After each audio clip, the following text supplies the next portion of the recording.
ಜನನಿ ಸುದ್ದಿವಾಹಿನಿ ವೀಕ್ಷಕರಿಗೆ ನಮಸ್ಕಾರ. ಮಳೆ ಗಾಳಿಯಲ್ಲಿ ವಿದ್ಯುತ್ತಿಲ್ಲ ಎಂದಾಕ್ಷಣ ತಾಳ್ಮೆ ಇರಲಿ. ನಮಗಾಗಿ ಕಂಬದ ಮೇಲಿರುವ ಜೀವಕ್ಕೊಂದು ಅಭಿನಂದನೆಯ ನುಡಿ ಬರಲಿ.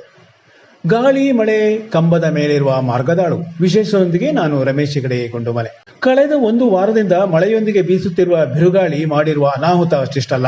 ಎಲ್ಲಿ ನೋಡಿದರೂ ಮರ ರಂಬೆ ಕೊಂಬೆಗಳು ರಸ್ತೆ ಉದ್ದಕ್ಕೂ ಬಿದ್ದಿರುವುದು ಒಂದು ಕಡೆಯಾದರೆ, ಅದರೊಟ್ಟಿಗೆ ಬಿದ್ದಿರುವ ಸಾಲು ಸಾಲು ವಿದ್ಯುತ್ ಕಂಬಗಳಿಗೆ ಲೆಕ್ಕವೇ ಇಲ್ಲ. ಅಂಕಿಅಂಶದ ಪ್ರಕಾರ ಈ ಮಳೆಗಾಲದಲ್ಲಿ ಆರಂಭವಾದ ವಿಪರೀತ ಗಾಳಿಯ ಮೊದಲ ಒಂದೇ ದಿನ ಸಾಗರ ಉಪವಿಭಾಗದಲ್ಲಿ ನೆಲಕ್ಕುರುಳಿದ ವಿದ್ಯುತ್ ಕಂಬಗಳ ಸಂಖ್ಯೆ ಶತಕವನ್ನು ದಾಟಿದೆ.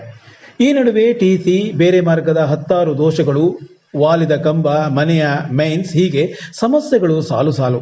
ಈ ಮಳೆಗಾಲದಲ್ಲಿ ಇದನ್ನು ಅಟೆಂಡ್ ಮಾಡುತ್ತಿರುವ ಇಲಾಖೆ ಮತ್ತು ಲೈನ್ಮೆನ್ಗಳ ಕಾರ್ಯ ನಿಜಕ್ಕೂ ಈಗ ಗಮನ ಸೆಳೆಯಲಿದೆ. ಮಾತ್ರವಲ್ಲ, ಈಗ ಒಂದು ಕ್ಷಣವೂ ಬಿಟ್ಟು ಬಿಡದ ಮಳೆ ಸುರಿಯುತ್ತಲೇ ಇರುವುದು ಬೇರೆ. ಇಂತಹ ಸನ್ನಿವೇಶದಲ್ಲಿಯೂ ಮೆಸ್ಕಾಂ ಇಲಾಖೆ, ಅದರಲ್ಲಿಯೂ ಅಲ್ಲಿನ ಲೈನ್ಮೆನ್ಗಳ ಕಾರ್ಯವನ್ನು ಅಭಿನಂದಿಸದಿದ್ದರೆ ಹೇಗೆ? ಸಾರ್ವಜನಿಕರ ಎಡೆಬಿಡದ ಫೋನುಗಳು, ಅನೇಕ ಬಾರಿ ಬೈಗುಳಗಳು, ಎಲ್ಲರೂ ತಕ್ಷಣ ನಮಗೆ ಕರೆಂಟ್ ಕೊಡಿ ಎನ್ನುವ ಧ್ವನಿಗಳು, ಇದು ರಾತ್ರಿ ಹಗಲು ಎನ್ನದೆ ಬರುತ್ತಿರುವಾಗ ಅವರ ಕೆಲಸವು ರಾತ್ರಿ ಹಗಲು ಎನ್ನದೆ ನಡೆಯುತ್ತದೆ. ಬೇರೆಡೆ ಹೇಗೋ ಏನೋ, ಸಾಗರ ವ್ಯಾಪ್ತಿಯಲ್ಲಂತೂ ಇದು ನಿತ್ಯ ನೋಡುತ್ತಿರುವ ಸತ್ಯ.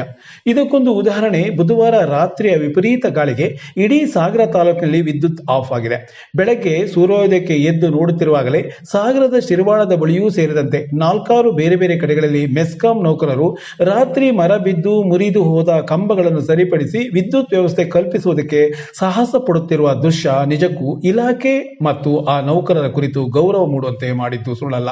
ನಾವು ಹೊರಟಿದ್ದು ಬೆಳಗಿನ ವಿಹಾರಕ್ಕೆ, ಆದರೆ ನಿದ್ದೆ ಆಹಾರದ ಕುರಿತು ಗಮನ ಹರಿಸದೆ ಒದ್ದೆಯಾಗಿ ಮುದ್ದೆಯಾದ ಬಟ್ಟೆಯಲ್ಲಿ ಬೆಳಗಿನ ಜಾವದಿಂದಲೂ ವಿದ್ಯುತ್ ಮಾರ್ಗದ ದುರಸ್ತಿಯಲ್ಲಿ ತೊಡಗಿರುವ ಅವರ ಕಾರ್ಯಬದ್ಧತೆಗೆ ಸಲಾಂ ಎನ್ನದಿರಲು ಸಾಧ್ಯವೇ ಇಲ್ಲ. ಹೌದು, ಒಪ್ಪೋಣ, ನಿಜಕ್ಕೂ ಅದು ಅವರೇ ಮಾಡಬೇಕಿರುವ ಕೆಲಸ. ನಿಜ, ಅವರೆಲ್ಲ ಅದಕ್ಕಾಗಿಯೇ ನೌಕರಿ ಸೇರಿದವರು. ಅವರ ಕೆಲಸ ಅವರು ಮಾಡಲೇಬೇಕು, ಅದರಲ್ಲಿ ವಿಶೇಷ ಏನಿಲ್ಲ ಎಂದು ಸೀದಾ ಹೇಳಿಬಿಡಬಹುದು. ಆದರೆ ಸುರಿಯುವ ಮಳೆಯಲ್ಲಿ ವಿದ್ಯುತ್ ಸಂಬಂಧಿ ಕಾರ್ಯ ಬೆಂಕಿಯೊಂದಿಗಿನ ಗುದ್ದಾಟ ಎನ್ನಲೇಬೇಕು. ಕಂಬದ ಮೇಲಿರುವಾಗ ಯಾವ ಕ್ಷಣದಲ್ಲಾದರೂ ವಿದ್ಯುತ್ ಪ್ರವಹಿಸಿ ಬಿಡಬಹುದು. ಎಷ್ಟು ಎಚ್ಚರಿಕೆ ಇದ್ದರೂ ಅದೆಷ್ಟೋ ಜೀವಗಳು ಹೋಗಿರುವುದನ್ನು ನಾವು ಕೇಳಿದ್ದೇವೆ, ನೋಡಿದ್ದೇವೆ. ವಿದ್ಯುತ್ ಕಂಬ ಏರಿ ವಿದ್ಯುತ್ ಕಲ್ಪಿಸುವ ಕೆಲಸ ಅವರೇ ಮಾಡಬೇಕು ಎನ್ನುವುದರಲ್ಲಿ ಯಾವುದೇ ರಾಜಿ ಇಲ್ಲ, ನಿಜ. ಆದರೆ ಸುರಿಯುವ ಮಳೆಯಲ್ಲಿ ಕಂಬ ಏರಿ ನಮ್ಮ ಮನೆಗೆ ವಿದ್ಯುತ್ ಕೊಡಲೇಬೇಕು ಎನ್ನುವ ಹಠ ನಮಗೆ ಬೇಡ. ಏಕೆಂದರೆ ಅವರ ಜೀವವು ಅಮೂಲ್ಯವಾದದ್ದೇ, ಅವರಿಗೂ ಸಂಸಾರ ಇದೆ. ಮಳೆಗಾಲದಲ್ಲಿ ನಮಗೆ ಸ್ವಲ್ಪ ತಾಳ್ಮೆ ಇರಲಿ, ಬೇಸಿಗೆಯಲ್ಲಿ ಅವರನ್ನು ಖಂಡಿತ ಬೈಯೋಣ. ಇನ್ನು ಗ್ರಾಮೀಣ ಭಾಗದ ಅನೇಕ ಕಡೆ ವಿದ್ಯುತ್ ಇಲ್ಲವೇ ಇಲ್ಲ, ಅವರ ತಾಳ್ಮೆ ನೋಡಿ ನಾವು ಕಲಿಯೋಣ. ಕೊನೆಯ ಪಕ್ಷ ಇಲ್ಲಿನ ಲೈನ್ಮೆನ್ಗಳು ಮಳೆಗಾಲದಲ್ಲಿ ಪ್ರಾಣ ಪಣಕ್ಕಿಟ್ಟು ಮಾಡುವ ಕೆಲಸಕ್ಕೆ ಹೊಗಳಿಕೆ ನೀಡದಿದ್ದರೂ ಅಡ್ಡಿ ಇಲ್ಲ. ಅವರ ಜೀವಕ್ಕೆ ಏನೂ ಆಗದಿರಲಿ ಎನ್ನುವ ಹಾರೈಕೆಯಾದರೂ ನಮ್ಮಿಂದ ಇರಲಿ.